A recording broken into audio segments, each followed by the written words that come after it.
सहारा आपका भैया, सहारा आपका भैया, छोड़ संसार आया हो, छोड़ संसार आया हो।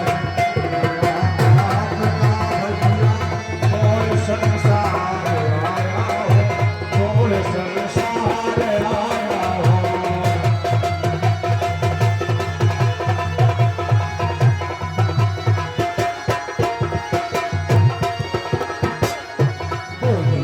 श्याम से कह दो तुम्हारा नीत आया है, तुम्हारा नीत आया है।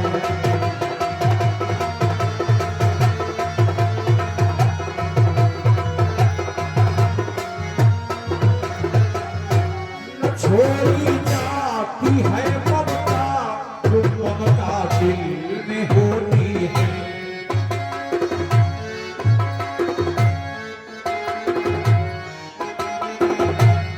छोड़ी जाती है ममता, जो ममता दिल में होती है। बहुत अपमान सहता हूँ, मिलेगा भी कहीं बोली, कहीं भक्त मोहन से, कहीं भक्त मोहन से। छोड़ संसार आया है, छोड़ संसार आया है।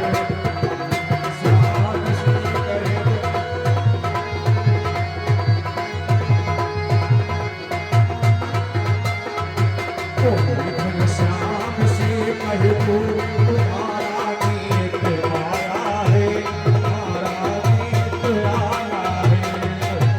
श्याम से कह दो तुम्हारा नीत आया है, तुम्हारा नीत आया है। भगवान कृष्ण के दरवाजे के पास पहरेदारों ने रोक दिया, बाबा जी अंदर नहीं जा सकते हो। सुदामा अकड़ गए, तो पहरेदारों की इतनी अकड़ है तो कन्हैया कितना कड़ू होगा। नहीं, हमें नहीं जाना है, भगवान के दर्शन नहीं करना। पहरेदारों ने कहा नहीं, बात तो सुनो, आपकी आने की सूचना तो पहुंचा दें भवन में, हवेली में। द्वारपालों ने जाकर कहा, द्वारकाधीश से शीश पगा न जगा तन में, तो जाने को आई बस्यो के ग्रामा। धोती लटी सी फटी दुपटी, और पाए उपाने की नहीं श्यामा। द्वार खड़ो दुज दुर्बल एक, रहो चकिशो बसधा अभिरामा। पूछत दीन दयाल को धाम, बतावतो आपनो नाम सुदामा। कन्हैया पहले से जानते, सुदामा नाम सुना दौड़ पड़े हैं। जब लग सुदामा समझे कन्हैया ने छाती से लगाया, भगवान को अपना आसन दे दिया, अपना ऊंचा पद दे दिया। दुनिया में कोई ऐसा मित्र नहीं है कि अपनी सीट अपनी गद्दी पकड़ा दे। ये भगवान ही ऐसे हैं, चरणों में जा बैठे हैं। भगवान सुदामा के चरणों को पकड़ के सहला रहे। हाय ऐसे बिहाल बिमाइन सो, पग कंटक लागे जाल लगे तुम जोए। हाय महा दुख पाए सखा, तुम आए इतय न कितय रहे खोए। देख सुदामा की दीन दशा, करुणा करके करुणा निध रोए। पानी परात को हाथ छुयो नहीं, नैनन के जल सो पग धोए। भगवान के नेत्रों में आंसू हैं। सुदामा तेरी ये दशा होगी, कितने कांटे लगे पैरों में। सुदामा बोले तो क्या हुआ, ब्राह्मण के पैर ऐसे ही होते हैं, खटे फुटे ना बदकाए को ब्राह्मण। भगवान ने बिठाया है, बड़ा स्वागत सत्कार किया गया है। आई हैं रुक्मणी। सुदामा बोले कौन है? भगवान बोले घर की, जिनको नाम नहीं लेते हैं। अच्छा भाभी, क्योंकि व्यवहार में मित्रता में छोटे बड़े की बात नहीं रहती, वे उनकी भाभी, वे उनकी भाभी। सुदामा जी भले गरीब है तो क्या हुआ, आशीर्वाद बहुत लंबा है। सुदामा बोले आयुष्मती पुत्रवती सौभाग्यवती पति प्रिया भव। दूसरी रानी आई, बोले जे कौन? बोले जो घर की है। सुदामा बोले आयुष्मती पुत्रवती सौभाग्यवती पति प्रिया भव। तीसरी चौथी पांचवी। सुदामा घबराए, काय कन्हैया कितनी है? भगवान बोले अभी तो थोक में नंबर नहीं लगो, तो फुटकरी गाड़ी चल रही है। सुदामा बोले का मतलब? भगवान बोले 16,108। सुदामा बोले हाय भगवान, इतने ब्याह कर ले, कोई खबर नहीं, पत्र नहीं, न्योता नहीं, चिट्ठी नहीं डाली। भगवान बोले सब ब्याह नहीं भाई, महाभारत भाई, इसीलिए नहीं बुलाया। सुदामा बोले कहाँ लगा आशीर्वाद दे, तो एक ही शब्द रहेगा भाव भाव, क्योंकि आवाज कहाँ लगी 16,108 कहाँ लग हाथ उठा में। भगवान ने सबके बदले में स्वयं भगवान ने प्रणाम किया सुदामा को। अब नंबर आया, प्रणाम हो गया। अब ये दूर से पंडित जी चल के आए तो इनको स्नान आज हो जाए, फिर भोजन व्यवस्था करी जाए। पंडित जी स्नान के लिए चले हैं तो 16,108 रानी अपने मिट्टी के घड़े में जल भर के खड़ी है स्नान के लिए। सुदामा घबराए, कह कन्हैया ये मिट्टी के जल के भरे घड़ा 16,108 चांद ऊपर तो निमोनिया भई धरी मरे धरी। सुदामा जी से हट गए साइड में कन्हैया, और रानियों ने ऊपर घड़ा पे घड़ा डालना शुरू किया। सुदामा जी चमक उठे, एकदम से गौर वर्णन हो गए। स्नान हुआ, कपड़ा बदल गए। इसके बाद में सुदामा जी के पास बैठे भगवान, भोजन व्यवस्था भई, कहते कोई अतिथि आवे भोजन भी करवाना चाहिए। भोजन व्यवस्था भई, भोजन के बाद भगवान बैठे बाल वालों के साथ में, द्वारका वासियों के साथ में। बोले ए सुदामा, सुदामा और बताओ भाभी कैसी? सुदामा बोले हाँ ठीक है, जगह जगह माल घोट रही है। जी नहीं बताई, मैं दुखी दाम देने आया हूँ। भगवान बोले तेरी इच्छा तो माल ही घोटेगी, चिंता ही मत करो। भगवान बोले सुदामा और बाल बच्चे कितने हैं, खबरें नहीं दी। सुदामा बोले ज्यादा नहीं, 4 है, ज्यादा नहीं है। कोई बात नहीं, 4 ही ठीक है, ज्यादा ठीक नहीं है। भगवान बोले सुदामा हम लोग बालकाल में स्कूल गए थे, गुरु जी के यहाँ। सुदामा घबराए, अभी चोरी खोलेगो है तो ये हतलपल का पहले इज्जत बढ़ाई, बेइज्जती वाली बात। सुदामा बोले हाँ कुछ याद है, कुछ भूल गए। भगवान बोले हम लोग गए थे लकड़ी लेने, याद है? सुदामा बोले चुप रहो भाई, अचानक तुम जानोगी और वहीं से पूरी इतिहास सुनाओगे। अपने घर में आके बेइज्जती ब्राह्मण की करो, ठीक है, कहते हैं काम करवाते हैं, कोई व्यक्ति जाए तो उसकी बेइज्जती करो, समझ जाओ, बात मानो करो। भगवान नहीं बात मान रहे। सुदामा से बोले सुदामा हम लोग गए थे लकड़ी लेने, वहां आपने अकेली चना खा लिए थे, याद है? सुदामा बोले क्या बताएं, दुनिया रबड़ी भूल जाता है, अजय चना नहीं भूल पाओ है तो ये पक्का। तुम कौन कम थे, तुम तो घर घर जाके माखन मिश्री खाते थे, एक दूसरे को कहना शुरू कर दिया। तब बचपन की बात होती है। भगवान बोले तब बचपन था, पूरा 55 में है। अब हम बगल में पोटरी बांधे बैठो है, बगल में पोटरी है, बहू है। बूझत कृपा निधान अय हो मीत जो सुजान, मेरे हेतु भाभी जी ने दिनों सो विसारिए। लाव लाव देर ना लगाओ सकुचाओ जनी, कैसे बहन कहा तो समीप ही सिधारिए। पोटरी अंगूठा बनी चावल की चीनी, कृष्ण ताई देख कान्हा जी भाव को विसारेंगे। सुदामा से चावल की पोटरी छीन ली, सुदामा अकड़ गए, दुश्मन ने क्यों नहीं दाना रख सका था। कपड़ा कुछ पुराना था, कपड़ा फट गया, चावल पृथ्वी में बिखर गए। सुदामा अकड़ गए, ना अपने रखे ना हमारे रखे, बीच में सब खराब करके धर दिए। भगवान ने क्या किया, एक मुट्ठी चावल चवाए एक लोग दियो, दूजे में ज्योति लोग हो से मन मोरे है। भगवान ने पहली मुट्ठी का एक लोग दे दिया सुदामा को, दूसरी में दूसरा लोग, तीसरी में हाथ रुक्मणी ने पकड़ लिया।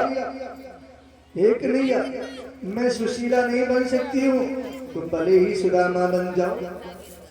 भगवान बोले अरे रुक्मणी, लोग कहते हैं भगवान के भक्त गरीब होते हैं, ये हमसे सहा नहीं जाता है, तुमने हाथ पकड़ लिया है, ये भी ठीक नहीं है। अगर ब्राह्मण चिट्ठिया लेके नहीं जाता तो तुम मेरा हाथ पकड़ने कैसे आ जाती। लोग कहें हरि भक्त दुखी, ये बात न हमसे जाए सही। इसलिए रुक्मणी बोली ना स्वामी ऐसी बात नहीं है, ब्राह्मण का प्रसाद है, हम 16,000 रानी चाहते हैं, थोड़ा थोड़ा प्रसाद तो मिल ही जाए। भगवान ने सब कुछ दे दिया लेकिन बताया कुछ भी नहीं। दूसरा दिन की बात है, भगवान से सुदामा बोले क्या है, अब आज्ञा हो तो हम चल फिर के देख लें। कोई सुदामा के मन में थोड़ा सा लालच आया कि हो सकता विदा विदा कुछ रुपया पैसा मिले। भगवान ने कहा हाँ सुदामा तुम मन हो तो कोई बात नहीं, चले जा। तुम्हारी पंडितानी के लिए परेशान होंगी, बच्चे छोटे छोटे हैं।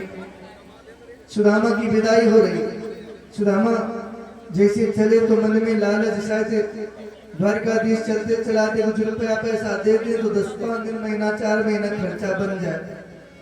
भगवान नगर से बाहर निकले, दोनों झूठ मूठ मुट्ठी बांध ली। बोले हे सुदामा आने वाली गैल इधर से आ सकते हो, मुट्ठी खोल दी। सुदामा करके कहा बता कछु नहीं है। बोले जाने के लिए इधर से चले जाओ, स्टेशन से सीधे निकल जाओ। सुदामा बहुत ही दुखी हुए, देखो है तो वही हतलपक का इतनी बड़ी द्वारकापुरी में सोना ही सोना, 1-2 किलो दे देता तो हमारी शांति से जिंदगी कट जाती, कछु नहीं दो। हाँ नाही आवत हो तो तिरिया पटयो ठेल, अब हाँ कहीं जाए के धन धन धरो शकेल। वो ब्राह्मणी कह रही थी चले जाओ, बहुत माल लुटा देता सो चले आए, हमें जरूरत ही नहीं थी आईवे की। रास्ते में चोर मिले, चोरों ने कहा पंडित जी माल निकालो। सुदामा घबराए, माल हम पे ही नहीं, प्राण है बताओ ले लो, प्राण तो बच्चे के है ही नहीं। चोरों ने तलाशी ली, कुछ नहीं मिला, छोड़ दिया। सुदामा बड़े खुश हुए, अरे कन्हैया तो बहुत ही मान है, रुपया पैसा दे रहा चोर छुड़ा लेते और मारती हो। जैसी सुदामा पहुंचे सुदामापुरी की ओर, क्या सुंदर सुंदर अट्टालिकाएं, हवेली, मकान, बड़े बड़े वीआईपी। सुदामा घबराए, हम गए द्वारकापुरी, मेरी पत्नी चली गई अयोध्यापुरी, ए मैया कहाँ थे अपनी ब्राह्मणी ढूंढेंगे। तब लोग सुशीला सुंदर सितारन जड़ी साड़ी, बड़े बड़े झुमका झुमकाए दुनिया भरे के, मेकअप करके सामने आई, बोली स्वामी। सुदामा घबराए, तुम कौन हो। सुशीला बोली हम तुम्हारी गई हैं।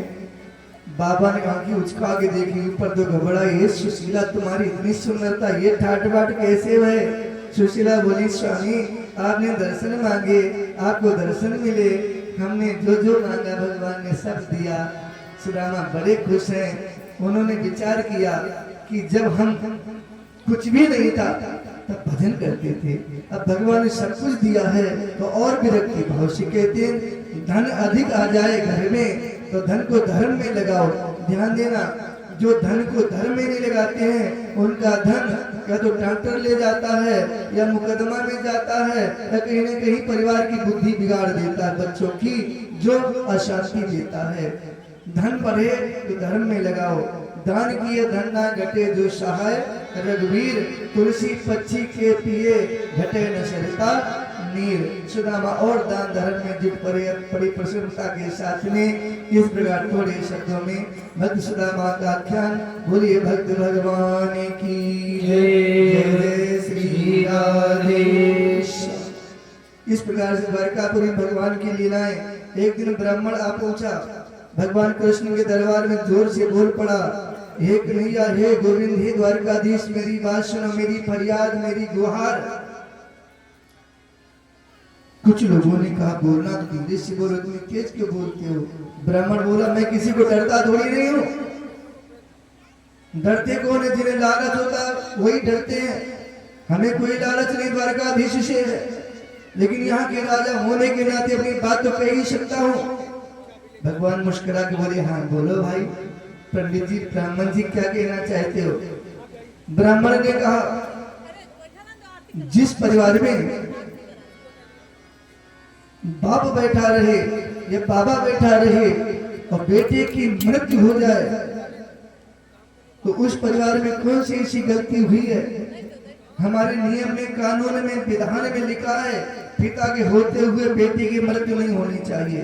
अगर पिता जीवित है तो बेटी की मृत्यु नहीं होनी चाहिए। ऐसा मैंने कौन सा पाप किया है, कौन सा अन्याय किया है, कौन सा अधर्म किया है जो आज मेरे बेटी की मृत्यु हुई? एक नहीं 6 बालकों की मृत्यु हो चुकी है महाराज। मैंने कौन सा ऐसा पाप किया? अगर आप द्वारकाधीश हैं, आप, मैंने सुना है आपने गुरु के बेटे को जीवन दान दिया है, तो मैं भी गुहार लेकर के आया हूं। भगवान शांत बैठे, बोले भी नहीं। ध्यान देना, जिस परिवार में, जिस खानदान में बाप के होते बेटे की मृत्यु हो जाए तो उस परिवार में या तो बुजुर्गों द्वारा या किसी व्यक्ति के द्वारा, किसी गार्जियन के द्वारा कोई ना कोई गलती जरूर हुई है, अन्यथा पिता के होते बेटे की मृत्यु नहीं हो सकती है। ऐसा ब्राह्मण ने द्वारकाधीश से कहा। भगवान नहीं बोले। ऐसे क्षण में अर्जुन ने कहा, भाई पंडित जी, जो हुआ सो हुआ, अब जो गए सो गए, लेकिन ये मैं वचन देता हूं कि अब की बार जो भी बेटा होगा, महाकाल की भी शक्ति नहीं जो उसे ले जा सके, मैं तुम्हारे अगले बालक की रक्षा करूंगा। अगर ऐसा नहीं कर सका ब्राह्मण, तो मैं गांडू छोड़ दूंगा, अपनी दाह संस्कार अग्नि में जलकर भस्म हो जाऊंगा। ब्राह्मण ने कहा, ठीक बोल रहे हो? बोले हाँ बिल्कुल ठीक बोल रहे। क्या हुआ? इस बार 7वें नंबर का बालक गर्भ में आया। प्रसव का ग्रह में बालक के जन्म के समय ब्राह्मण ने सूचना दी, महाराज गांडीवधारी, आपने वचन दिया है उसे निभाओ, मेरा बेटा मरना नहीं चाहिए। गांडीवधारी अर्जुन ने उस प्रसूत का ग्रह को ब्राह्मण की पत्नी जहां लेटी थी ऐसा भेद कवच बनाया बाणों के द्वारा, जो मच्छर भी स्पर्श न कर सके, कोई शक्ति अंदर जा ही न सके, ऐसा भेद कवच प्रकट कर दिया। और एक धनुष बाण लेके खड़े हो गए, आज महाकाल भी आएगा, वो भी हमारे हाथों से नहीं बचेगा। लेकिन हुआ क्या? उल्टा हो गया। हर बार तो ब्राह्मण को बालक मिलता भी था और दफनाने ले भी जाते थे गंगा में सिरवाने के लिए। इस बार वो अभेद कवच, बाणों का कवच, भयंकर आवाज जैसा टूट गया, चल रहा आगे टूटा। वो बालक जैसे पैदा हुआ गगन मंडल में जाता दिखा। अब बाण किस पे चलाएं? बालक पे चलाएं कि किस पे चलाएं? कौन लेके जा रहा? ये किसी को नहीं दिखाई पड़ा। वो बालक शरीर ऊपर गगन मंडल को जाता दिखा। चारों ओर चिल्लाने, हड़बड़ाने, घबराने दौड़े, लेकिन कोई असर नहीं। अर्जुन का अहंकार गलित हो गया, सिर झुका के गांडू फेंक दिया, लकड़ी इकट्ठा की, चिता जलाई। मैंने वचन दिया है तो इसका पालन करूंगा। आज हम अपने शरीर को शांत कर लूंगा। जैसी चिता में घूमने का प्रयास किया अर्जुन ने, भगवान ने हाथ पकड़ लिया। अर्जुन, पहले तुझे ऐसा संकल्प नहीं लेना चाहिए, और लिया था तो पूरा करना चाहिए। लेकिन ठीक है भाई, तो हमारे मित्र हो, कहते मुसीबत में मित्र ही मित्र के काम आता है। थोड़ी तेरी प्रतिज्ञा मैं पूरी करवाऊंगा। क्या किया? भगवान ने दिव्य रथ, अलौकिक रथ तैयार किया, अर्जुन को उसमें बिठाया, रथ दौड़ने लगा। सप्त दीपान सप्त सिंधुन सप्त सप्त गिरी नथ, 7 द्वीप, 7 समुद्रों को पार करता हुआ पृथ्वी से ऊपर उड़ता जा रहा रथ। अर्जुन का होश उड़ने लगा। ऐसी जगह तक पहुंचा जहां अर्जुन को दिखाई ही नहीं पड़ रहा कि यहाँ कुछ है कि नहीं है। चारों भयंकर प्रकाश, वो प्रकाश अर्जुन के आंखों में समा नहीं रहा। एक दिव्य आवाज आई, हे कृष्ण, जो कार्य आपका था मृत्यु लोक में पृथ्वी पर वो पूर्ण हुआ है, अब आपकी यहाँ इंतजारी हो रही, आप कृपा करके अपना स्थान ग्रहण करें आकर के। ऐसी आवाज अर्जुन ने सुनी। भगवान बोले ठीक है आएंगे, लेकिन कुछ काम बाकी करके तब आएंगे। और वो जो 7 बालक ब्राह्मण के थे, हे गोविंद, आप आए हो तो 7 बालक ले जाओ। ऐसी उस ब्रह्मलोक से 7 बालकों को भगवान कृष्ण लाए हैं। द्वारकापुरी में बालक को ब्राह्मण को प्रदान किया है। ये रहस्य अर्जुन गए कहाँ गए, कैसे क्या हुआ समझ नहीं पाए। पृथ्वी पर आकर के उतरे, बोले भगवान हम आपकी लीला नहीं समझ सकते हैं। भगवान बोले समझने की जरूरत भी नहीं है। इस प्रकार ब्राह्मणों का आगमन, ये समाचार सुना, देवकी ने देवकी रोई, एक नहीं ऐसा कर सकता है। ब्राह्मण के बालकों को आपने लाए। मैंने सुना गुरु की बेटी को भी मृत्यु लोक में पहुंचाया मृत्यु से, तो मेरे बेटा कंस ने मार दिए 6 बालक। ये मैया की ममता तड़पती रही है, ऐसा कर वही मेरे 6 बालक जो कंस ने मारे हैं उन्हें ला दे, अपनी मैया के लिए भी कर दे। भगवान का जो आ गया मैया। आज स्वयं भगवान पहुंचे यमपुरी में। धर्मराज ने कहा वो बालक मेरे पास नहीं है, वो सीधे सुतल राजा बलि के पास में है, वहां से ले आओ। भगवान पहुंचे सुतल लोक में। मैया देवकी के 6 बालकों को लाए हैं। देवकी ने छाती से लगा लिया 6 बालकों को। बालक बोल पड़े, अरे माई मैं तेरा बेटा नहीं हूं, ये तो मात्र ममता फालतू की अनावश्यक है, न तो मेरी मैया न मैं तेरा बेटा। एक जन्मांतरों से चला आ रहा, कौन किसका पिता कौन किसकी माँ कौन किसका बेटा, ये परंपरा बेकार की है। भगवान के सिवा न मेरा कोई है न तेरा कोई है। ये देवकी भगवान का स्मरण करो। ऐसे कहते कहते 6 बालक ब्रह्मलोक में जा पहुंचे। परीक्षित ने प्रश्न कर दिया, गुरुदेव ये कैसी लीला है। धरती पे आए, कंस ने मार दिए, सुतल लोग चले गए, फिर आए मैया देवकी के पास में ब्रह्मलोक चले गए। भगवान सुखदेव जी ने कहा राजन ये ब्रह्मलोक के पार्षद थे 6। एक बार ब्रह्मा जी अपनी बेटी पे मोहित हो गए, 6 पार्षद हंसने लगे, अरे कैसे लोग कर हैं अपनी बेटी पे आकर्षित हो रहे। ब्रह्मा ने श्राप दे दिया 6 को कि जाओ मृतलोक में जाकर पैदा हो। 6 पार्षद रोए तो ब्रह्मा ने कह दिया बहुत समय नहीं रहोगे, मृतलोक में जाते ही आप दूसरी जगह भेज दिए जाओगे, और वहां से जब भगवान ब्रह्म की इच्छा होगी नारायण की तब मेरे पास आ जाओगे। इस प्रकार से 6 पार्षदों का उद्धार भगवान के द्वारा। बोलिए भक्त भगवान की। कृत्वा दैत्य बधो कृष्णा श्री रामो यदुभिर्वृता। श्री बलराम जी की सहायता से भगवान ने दुष्टों का विनाश। इसके बाद में एक दिन की बात है, द्वारकापुरी में कुछ महात्माओं का आगमन हो गया। विश्वामित्र, कण्व, दुर्वासा, भृगु, अंगिरा, अत्रि, मरीच जैसे जमदग्नि जैसे संतों का आगमन भगवान कृष्ण के दर्शन के लिए। ऐसे क्षण में कुछ द्वारकावासी बालकों ने जामवती का बेटा शांभु ज्यादा ही सुंदर था, तो बालकों ने विचार किया, देखे ये महात्मा सिर्फ रोटी खाने वाले कुछ जानकार भी हैं। ध्यान देना, किसी भी संत महात्मा का प्रयास करने का प्रयास कभी मत करना, न जाने किस भेष में बाबा मिल जाए भगवान में। द्वारिका की बालकों ने महात्माओं का प्रयास करने की योजना बनाई। क्या किया, जामवती बेटे को सुंदर साड़ी पहनाई, पेट में कढ़ाई बांधी, चूड़ी पहनाई, लंबो से घूंघट मार दियो, पेट काट कियो। जामवती का लड़का शांभु पेट में कढ़ाई थी, धोती से लपेट दिया ढंग से और जा पहुंचा। और बालकों ने कहा, हे ब्राह्मणों हे संतो, ऐसा पृच्छति भूतिप्रा अंतर्वग्निशिते चढ़ा। हे महात्माओं, ये नई नवेली बहू, इसके बाल बच्चा होने वाला है।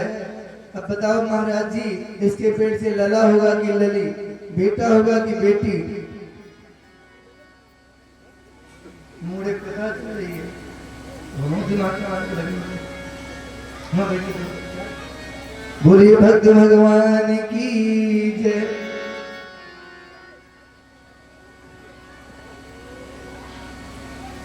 बताना थोड़ी देर का दौड़ेगा, वो जल्दी समेट करेंगे, वो जल्दी समेट करेंगे। बोलो बांके बिहारी लाल की जय, जय जय श्री राधेश। 10-15 मिनट और लेंगे, ज्यादा नहीं, 15 मिनट, इसके बाद हम, क्योंकि समेटने में टाइम लगता है। जैसे ही महात्माओं से द्वारकापुरी के बालकों ने प्रयास किया, दुर्वासा, भृगु, अंगिरा, कश्यप, जमदग्नि जैसे संतों ने ध्यान योग से देखा, जोश में बोले, हे नादानो, तुम्हें संतों का सम्मान करना भी नहीं आता है। मैं श्राप देता हूँ, इसे ना बेटा होगा ना बेटी होगी। जन यस्यन्ति भो मंदा मुसलम कुलनाशनम, इसे मूषक पैदा होगा जो पूरे कुल का विनाश कर देगा।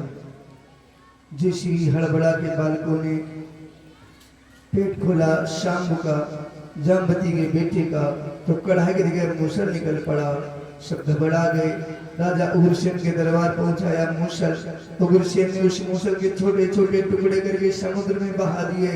समुद्र ने नहीं लिया, लहरों के द्वारा उन्हीं टुकड़ों को किनारे किया। जहां बड़े बड़े दुधारू वृक्ष, तलवार का काम करने वाले वृक्ष पैदा हुए, इसी से यादव वंश का विनाश बताया गया। भगवान को सूचना मिली, लेकिन द्वारका वासियों ने नहीं बताया। भगवान ज्ञात सर्वार्थान विप्र श्रापात् अनुमोदितः। भगवान जानते हैं, चाहते तो ब्राह्मणों के श्राप को रोक सकते थे, लेकिन उन्होंने अनुमोदन किया, यानी स्वीकृति दे दी कि ठीक है, ज्यादा यादव वंश बढ़ेगा तो संसार में अशांति पैदा करेगा, तो कुछ कम होना चाहिए। इस प्रकार से भगवान ने भी स्वीकृति दे दी मानसिक रूप से। जैसे श्राप वाली बात नगर में चारों ओर छाई, ऐसी जब नारद जी आ पहुंचे देवकी की यहाँ, नारद जी ने ज्ञान दिया है। जो 9 योगेश्वरों ने कथा सुनाई थी राजा निमिक यज्ञ में, बड़ी सुंदर, थोड़ी सी चर्चा है, ज्यादा नहीं है, लंबी, ध्यान दें। 9 योगेश्वरों ने कवि, हरि, अंतरिक्ष, प्रबुद्ध, पिपलायन, आवृहोत्र, ध्रुमिल, चमशाह, कर भाजन, जो 9 योगेश्वरों ने राजा निमिक यज्ञ में ज्ञान दिया था, वही नारद जी ने ज्ञान दिया है देवकी को, यानी अंतःकरण के पटल को शुद्ध करने के लिए दिव्य ज्ञान की प्राप्ति। क्या पहला ज्ञान क्या है? आप लोग भी ध्यान देना, आज से संकल्प ले लो, कथा के माध्यम से आज कह के जाओ। क्या करना है? कायेन वाचा मनसेन्द्रियैर्वा बुद्ध्यात्मना वानुसृतः स्वभावात् करोति यदि यद् सकलं परस्मै नारायणायेति समर्पयेत् तद्। सुबह उठो, सभी के लिए है। जैसी आंखें खुली, धरती माँ तक पैर छुओ, आंखें बंद करो। हे भगवान, पूरे दिन कोई गलती ना हो, ऐसी बुद्धि बनाए रखना। इतने तो कर सको। कोई उठो, जल्दी धर बजो, और तो हर टीवी खोलेंगे तो मोबाइल में लग गए। कुछ ऐसे होते हैं कि उठे, आंखें खुली, मोबाइल में टक गए। न देवी न देवता, न कोई कर्म न धर्म, मोबाइल में लग गए। कोई अखबार में चिपकने लगे, उठते ही उठा। अखबार में सारे देवता विद्यमान है, उसे पढ़ के एकदम स्वर्ग की प्राप्ति हो जाएगी। हर चीज की टाइमिंग होती है, हर चीज का एक टाइम होता है। ऐसा नहीं मन होता है जो मनो सो कर बैठो। सिस्टम जीने का ढंग सीखो। जिसको जीने का ढंग आ गया, वही का जीवन धन्य हो गया। सुबह उठो, प्रति माता को प्रणाम करो, भगवान आंखें बंद करके जो अच्छा लगे, ओम नमः शिवाय, सीताराम, श्री हरि शरणम, नारायणाय नमः, नमो भगवते वासुदेवाय। मैंने लगातार इस कथा को प्रयास किया है लोगों तक पहुंचाने का। सुबह उठ के महामंत्र का जप करें, गंगा स्नान करें, ठाकुर जी का ध्यान करें। मानसिक पूजा बताई गई है, क्योंकि लिखा रामायण में क्या, कलि कर एक पुनीत प्रतापा, मानस पुण्य होए नहीं पापा।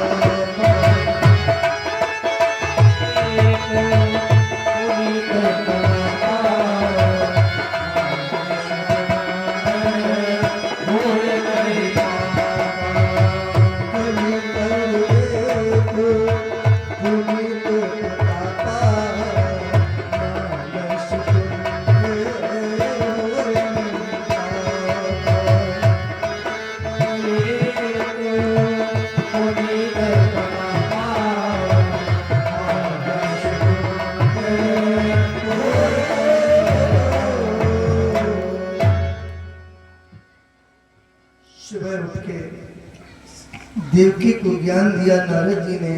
भागवत के एकादश में इस करने की कथा हो रही, बड़े थोड़े शब्दों में कोशिश करेंगे बताने की, समझाने की।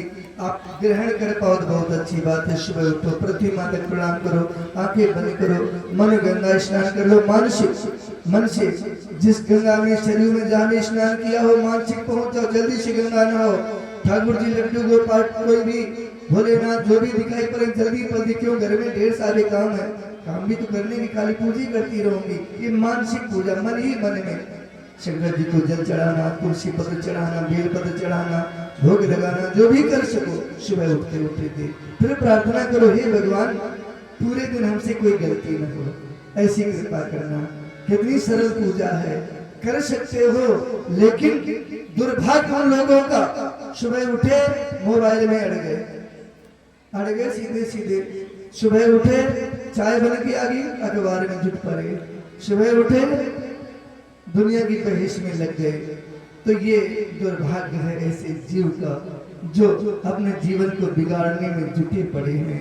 ये कथा सुनाई है देवकी को नारद जी ने। और सुन लीजिए थोड़े शब्दों में, भय क्या है?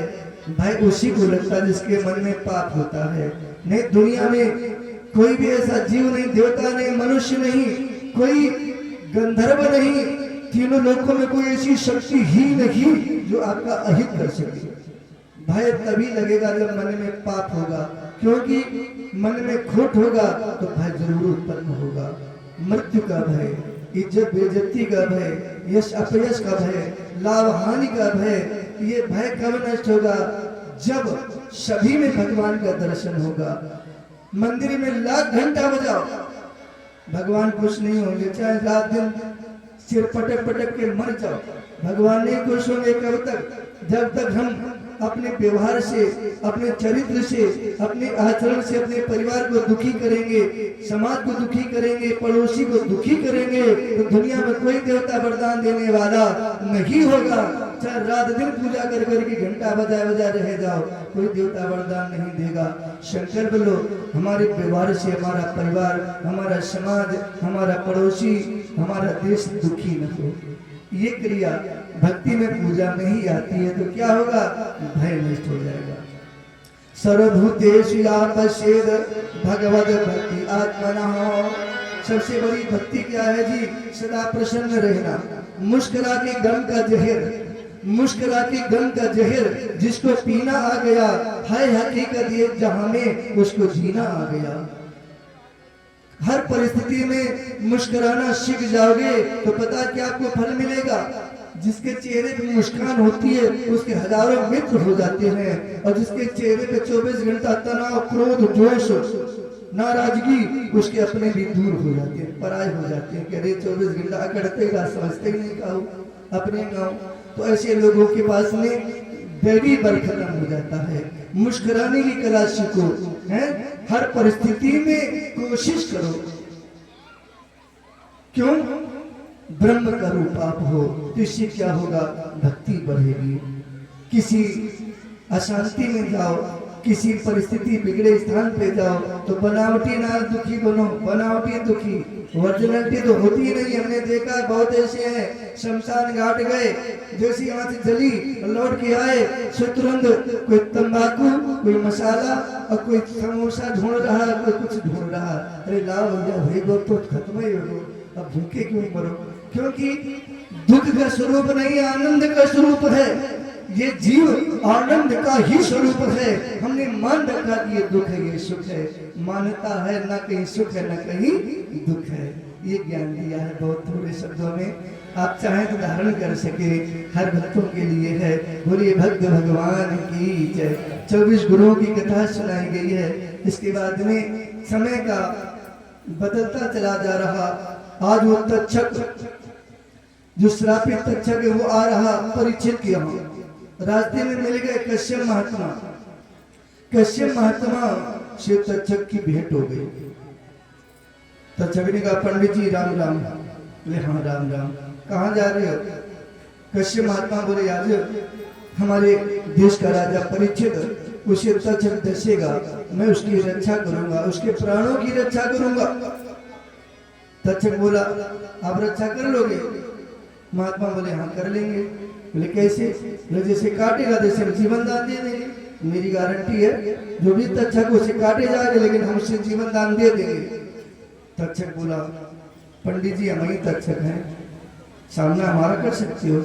महात्मा बोले बिल्कुल कर सकते हैं, चाहे किसी भी मोड़ पे आप अजमा लो, आ जाए हमारे पास दो दो हाथ हो जाए, महात्मा भी कम नहीं। तक्षक बोला अच्छा अजमा है आपको? बोले अजमा लो। एक भारी भरकम आकार का वृक्ष बरगद, एक फुशकार में उस वृक्ष को धराशायी जला के भस्म कर दिया। तक्षक ने बोला पंडित जी देखो है मेरी ताकत। बोले हाँ तेरी ताकत देख ली, मेरी ताकत देखो। कमंडल का जल उस भस्म पे जली हुई राख पे जैसे छोड़ा महात्मा ने जल, वो वृक्ष खड़ा हो गया। तक्षक की आंखें मंजीरा से खुल गई, है मंजीरा जी तो बहुते को ज्यादा जादू मंत्र वाला है। अब घबरा गया तक्षक। ला पंडित जी ऐसे करो कुछ रुपया दाम आम लेके काम चला लो, आजकल विश्वतामन की बात है, मंदिर जाओ बाकी बिहारी बालाजी मेहंदीपुर वैष्णो देवी कहूँ भी जाओ और लंबी रकम दे दो, चपट के बैठो और फिर 150 रुपया दो दूर से हर जगह भाई रिश्वत के जमाना है। पंडित जी रुपया लेके काम चला लो, छोड़ो इज्जत वाली बात है, मेरी बेइज्जती हो जाएगी। महात्मा बोले नहीं नहीं हम ऐसे नहीं, ब्राह्मण जैसे तुम समझ रहे हो। ध्यान देना, पाप के बाप का नाम क्या है? किसी ने प्रश्न किया पाप के बाप का नाम बताओ, तो एक पंडित जी बहुत ही ज्यादा अकड़ दिखाए अपनी पंडितानी पे। जब देखो तब अकड़ दिखाए कि बहुत ज्ञानी, बहुत विद्वान, बहुत बड़े जानकार, बड़े बड़े ज्योतिषी। पंडित जी अपनी पंडितानी पे रोज अकड़ दिखाए। पंडितानी बिना पढ़ी बेचारी बड़ी परेशान। एक दिन पंडितानी बोली पंडित जी से मेरे प्रश्न का उत्तर दे दो महाराज जी, तो समझे बड़े ज्ञानी हो। पंडित जी बोले तेरे प्रश्न का उत्तर तो सेकंड में देते हैं, बोल प्रश्न कर। पंडितानी बोली बताओ महाराज जी पाप के बाप का नाम क्या है? पंडित जी पोथी पढ़े, ओरिजिनलिटी नहीं थी, हकीकत नहीं थी, दुनिया भर एक पत्र लौटा दे लेकिन नहीं मिला, जिन्हें कितनी किताबें पढ़ डाली नहीं मिला। अब पंडित जी घबराए, गुरु जी ने ये तो बताया नहीं, बूझिया हमें। पंडितानी बोली बूझिया। अब पंडित जी चले पूछने के लिए पाप के बाप का नाम। राजदेव नगर में एक बगीचा था, बगीचे में एक कुआं भी था। उसी कुएं पे बैठ के थोड़ी देर आराम करने लगे कि एक नई जवान लड़की, एक वैश्या आ गई। 18 साल की वैश्या खड़ी हो गई। बोले पंडित जी राम राम। हाँ राम राम। महाराज कहाँ जा रहे हो?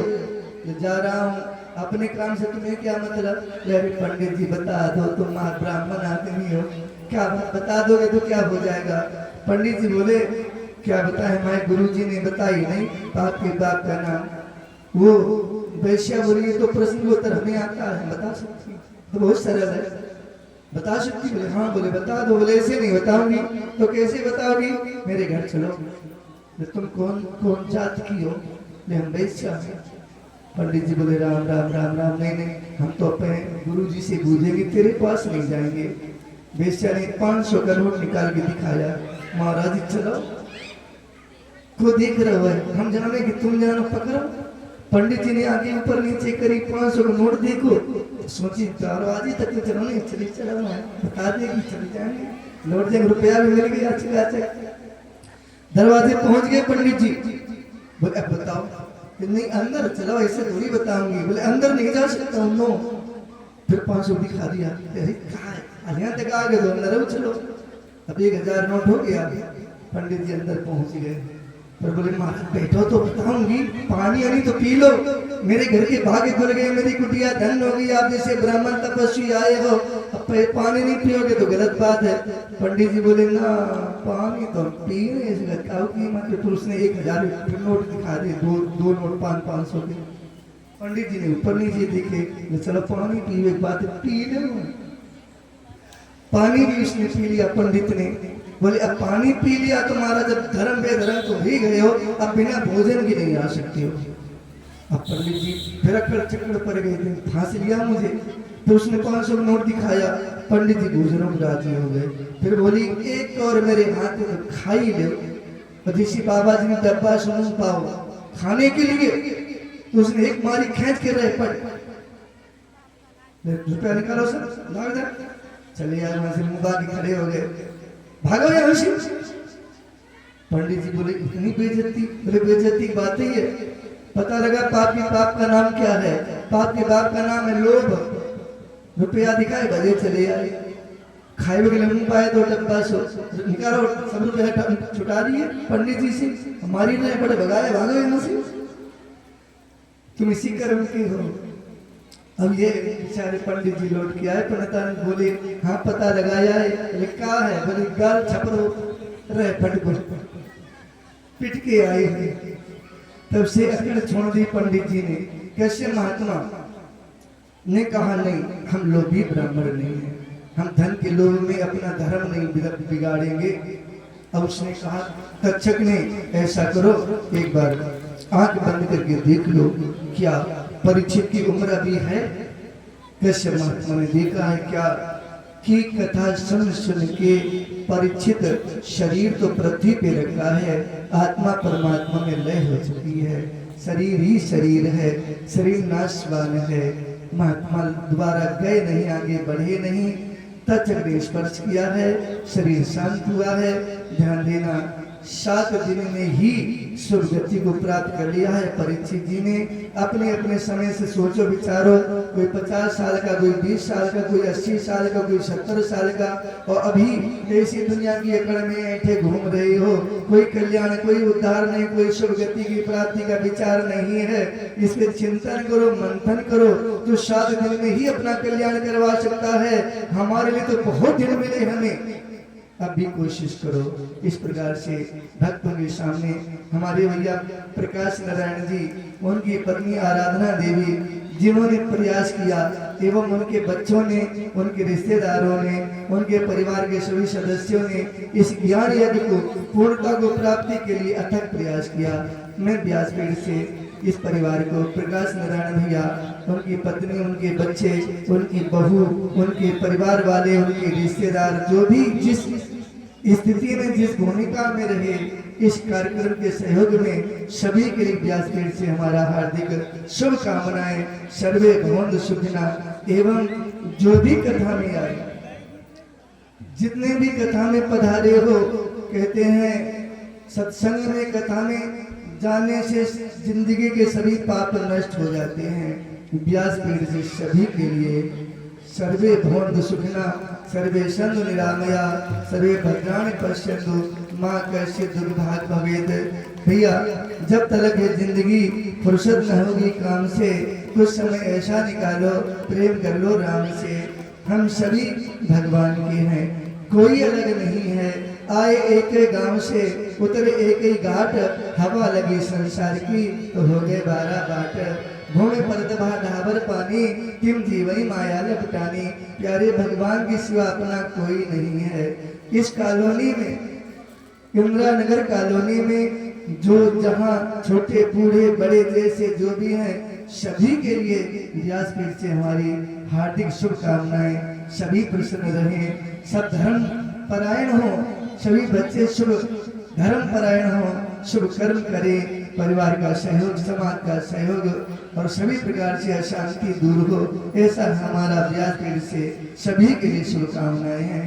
किसी भी प्रकार से जो भी कथा में नहीं आ सके हैं, उनके लिए भी हमारी शुभकामनाएं हैं। लेकिन 2 शब्द अवश्य भूलेंगे, जो कथा से काफी दूर रहे, किसी भी प्रकार से नहीं आ सके, उनके लिए 2 शब्द अपने द्वारा बोला जाएगा। ईश्वर संहारे बुद्धि। कोई कोई कहते हैं अरे हमने पंडितों की कथा सुनी, बड़े बड़े पेट वाले की सुनी, बड़े बड़े मोटे की सुनी, पतले लंबे चौड़े सबकी कथा सुनी, कहानक सुने। उनके लिए ईश्वर संहारे बुद्धि, ऐसे बुद्धिमानन की जाने और न माने, शान मान के गुमाने में, भोजन मलमूत्र करे पशु के समान नित्य, भेद दृष्टि रागे संत पंडित सुजाने में, नाथ वरदान कर जोर हम मांगे यही, दे दो सद्बुद्धि उन्हें कर्तव्य ज्ञान में, करे शुभ कार्य निज पूर्वजों की राखे कीर्ति, कामना इस दास की यही है भगवान से। भैया सबको सद्बुद्धि हो, सब धर्म परायण हो, सब धनवान हो, सब कर्म करने वाले हो, अतिथि ब्राह्मण गुरु की सेवा करने वाले हो, ऐसी मेरी व्यासपीठ से कामना है। भैया हमारे प्रकाश नारायण जी, उनकी पत्नी आराधना जी और उनके बच्चे, उनकी बहू, उनके रिश्तेदार, उनका पूरा परिवार, बहुत अच्छा लगा मुझे बुलाया। भैया हम कहा जाने कहाँ, रायबरेली में कौन सा इंदिरा नगर कॉलोनी, उसमें प्रमुख भूमिका हमारे भैया लघु भैया बैठे विमलेश जी जो लेके आए। उससे पहले भी आर्गन पे बजा रहे हैं, इनसे हमारी मित्रता बनी, इन्होंने विमलेश से मिलाया तब हम आपके सामने उपस्थित हो पाए। इसे एक दूसरे की कड़ी लगी है, नेटवर्क एक दूसरे के साथ, ये जीवन रहा, आप लोगों का स्नेह रहा, दाना पानी अन्न रहा, सौभाग्य रहा, गारंटी नहीं कर क्या होगा। तो पुनः आपके सामने प्रस्तुत होने का प्रयास करेंगे। आप लोगों का स्नेह, प्रेम भाव अगर भक्ति रही एवं अन्न जल दाना पानी रहा तो ये दास पुनः प्रयास करेगा आने का। तब तक के लिए ये वाणी को विराम देंगे। सभी के लिए शुभकामनाएं। आइए हमारे भैया द्वारा विदाई गीत होगा और हमारे प्रकाश नारायण जी के द्वारा सुखदेव पूजन होना चाहिए, इसके बाद आरती होगी। बोलो सीताराम भगवान की। और इसी श्रृंखला में व्यास पूजन का जो पूजन और करेंगे, चलते चलाते एक और छोटी सी प्रार्थना हम करेंगे, सो सुन लीजिए। अंतिम शब्द आप लोगों के लिए कहते हैं, उठो या चलो या बोलो या सो या रहो, सुबह उठो, भगवान का स्मरण अवश्य करें। चलते चलाते 3 बार आपको बोलना है, हमारे साथ बोलना है, सभी को बोलना है। क्या बोलना है जी? श्री हरे नमः। हाथ उठा के बोलना है, श्री हरे नमः। 2 बार और बोलना है। अपनी शर्म छोड़ो, क्योंकि समस्त पाप नष्ट होते हैं। नाम संकीर्तनम यस्य, नाम संकीर्तनम यस्य सर्व पाप प्रणाशनम प्रणामो दुख शमनस्तम तम नमामि हरिं परम। नाम संकीर्तनम यस्य सर्व पाप प्रणाशनम प्रणामो दुख शमनस्तम तम नमामि हरिं परम। श्री हरे नमः, श्री हरे नमः, श्री हरि शरणम, श्री गुरु शरणम।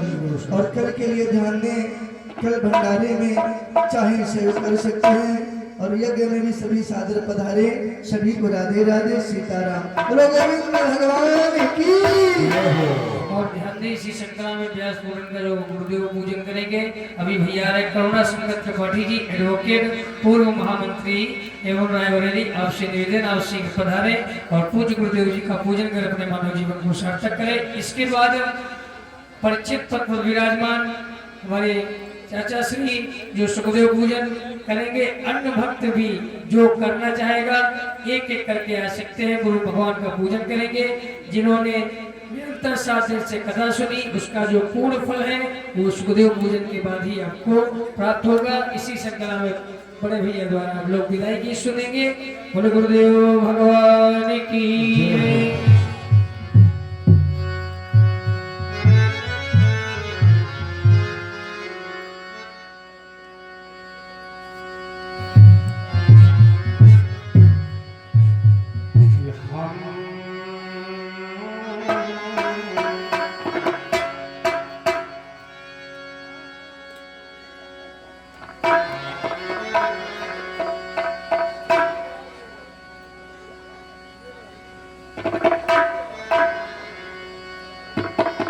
हम परदेसी फकीर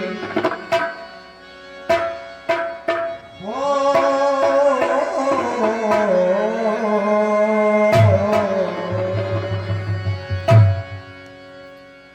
हम परदेसी फकीर किसी दिन याद करो, किसी फकीर किसी दिन याद करो, परदेसी फकीर किसी दिन याद करोगे, परदेसी फकीर किसी दिन याद करोगे,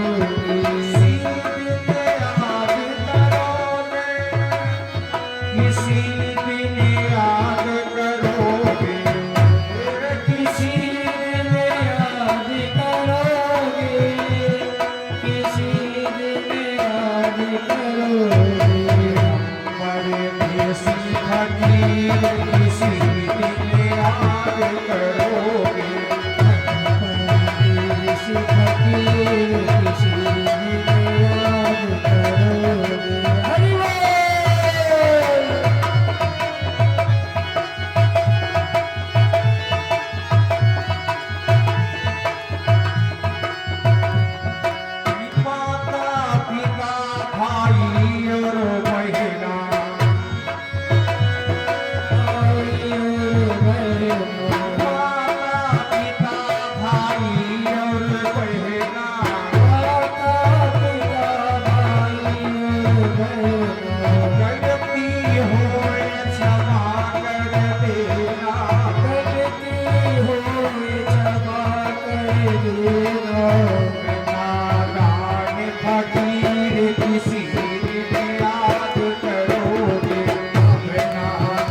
किसी दिन याद करोगे।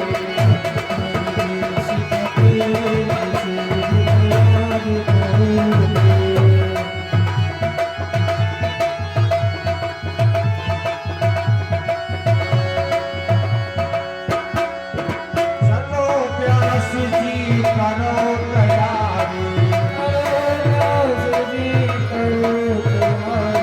आए कहीं चलने की बारी, आए कहीं चलने की बारी। भाजो सिया रघुवीर किसी दिन याद करोगे। सिया रघुवीर किसी दिन याद करोगे। परदेसी फकीर किसी दिन याद करोगे। परदेसी फकीर किसी दिन याद करोगे। किसी दिन याद करोगे, किसी दिन याद करोगे, किसी दिन याद करोगे, किसी दिन याद करोगे। हम परदेसी फकीर किसी दिन याद करोगे। परदेसी फकीर किसी दिन याद करोगे। भजो सिया रघुवीर किसी दिन याद करोगे। सिया रघुवीर किसी दिन याद करोगे। भजो सिया रघुवीर किसी दिन याद करोगे।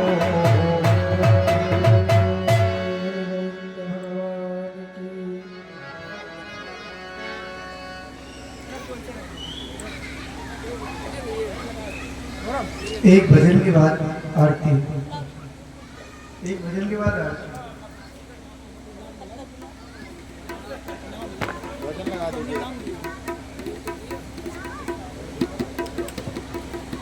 नाम दिए हैं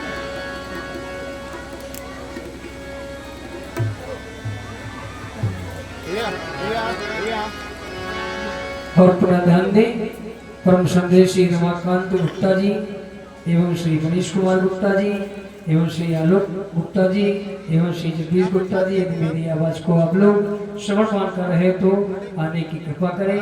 व्यासपीठ पे आपको बुलाया जा रहा है। पुनः ध्यान दें, रमाकांत गुप्ता जी एवं मनीष कुमार गुप्ता जी और आलोक गुप्ता जी एवं जगदीश गुप्ता जी, आप सभी लोग शीघ्र व्यासपीठ पे आने की कृपा करें। साधुवाद, धन्यवाद। आइए सुनते हैं एक चंद्र पंक्तियों की चेतावनी।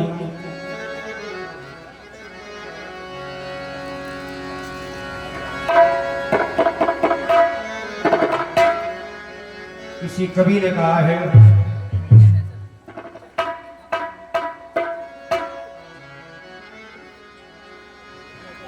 और एक बार पुनः ध्यान दें, जो भी भक्त सुखदेव पूजन करना चाहता है शीघ्र एक एक करके आते रहे। जिसकी जो श्रद्धा भाव हो, आइए उसके बीच सुनेंगे भजन।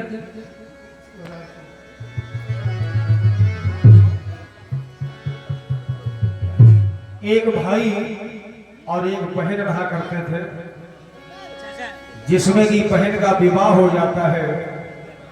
सिंगल भाई बचा, माता पिता नहीं थे, स्वर्गवास हो गया। उस भाई ने बहन का विवाह कर दिया और वो बहन ससुराल चली जाती है। रक्षाबंधन का त्योहार पड़ा, किसी कारणवश भाई अपनी बहन के यहाँ नहीं पहुंचा तो आज फूट फूट कर रोने लगी। कहने लगी, क्या कारण है मेरा भाई नहीं आया? वो कहती है, बहन कि याद आए मुझे भैया की, याद आए मुझे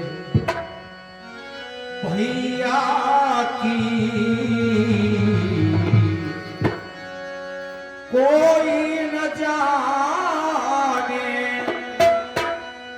कोई न कोई न जाने बात मेरे मन की, याद आई मुझे भैया की, याद आई।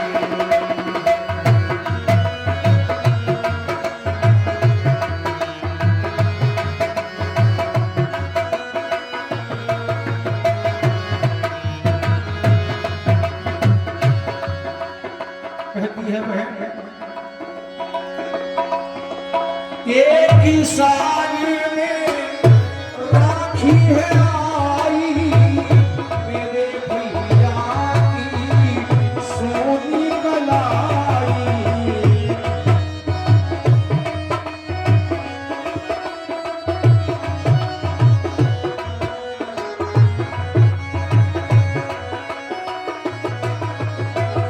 एक ही साल में राखी है आई मेरे भैया की सोनी कलाई। वो रात आखिरी सावन की, याद आई मुझे भैया की, याद आई मुझे।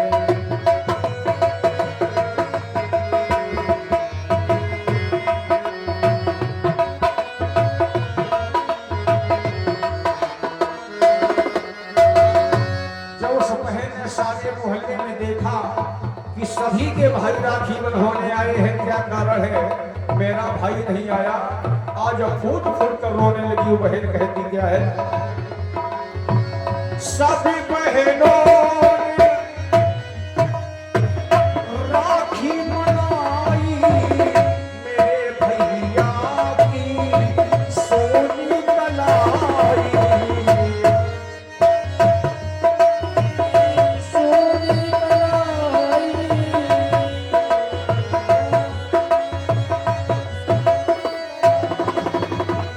सब बहनों ने राखी बनाई मेरे भैया की सोनी कलाई।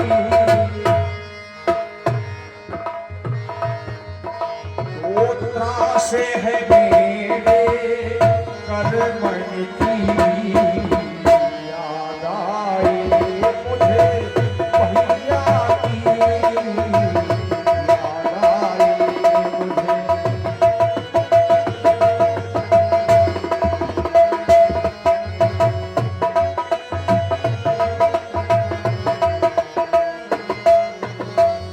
कोई न जाने,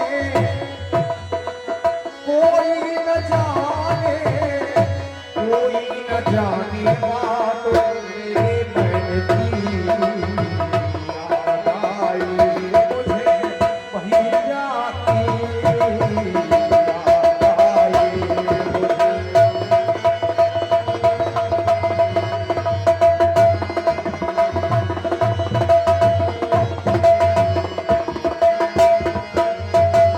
और उसी घर में एक छोटा सा बालक था। बालक के ना देखा गया, जाकर के दरवाजे पर खड़ा होता है और वो बालक कहने क्या लगा, मत रो भाभी आंसू बहागे, देख जरा तू बाहर आके।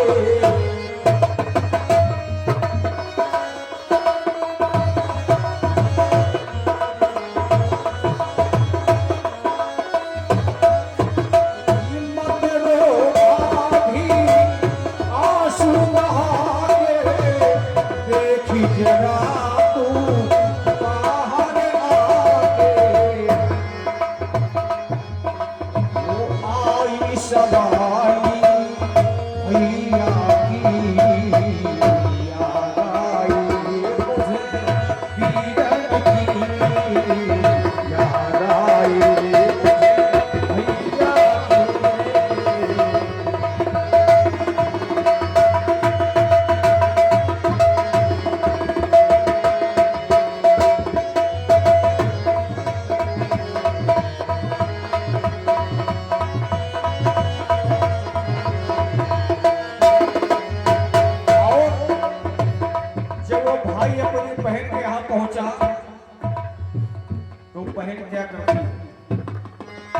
भाई बहन में कितना भी झगड़ा हो जाए, लेकिन भाई बहन में ऐसा प्यार किसी में नहीं।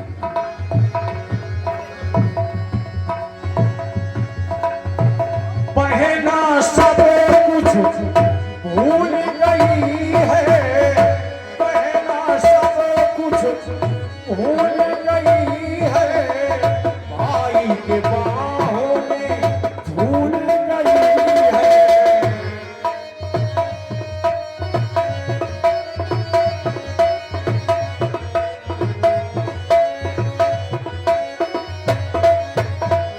पहला सब कुछ भूल गई है, भाई के बाहों में झूल गई है।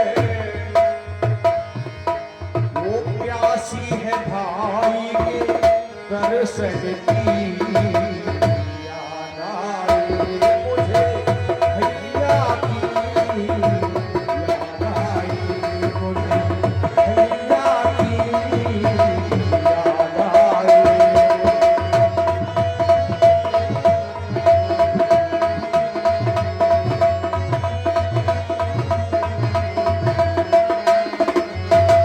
कोई न जाने, कोई न जाने, कोई न जाने बात मेरे मन की, याद आई मुझे भैया की, याद आई।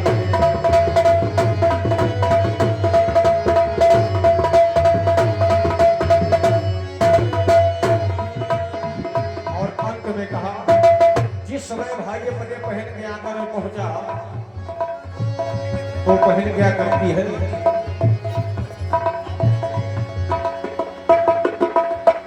तिलक से भर दिया मस्तक रीता, तिलक से भर दिया मस्तक रीता, राखी बांध मुख कर दिया मीठा।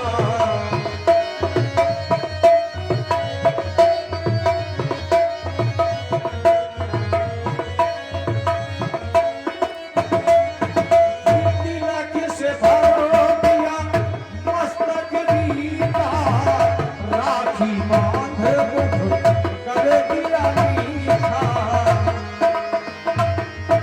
वो बात सही है रक्षा बंधन की, बात सही है रक्षा बंधन की, याद आई मुझे भैया की, याद आई मुझे भैया की, याद आई मुझे भैया की।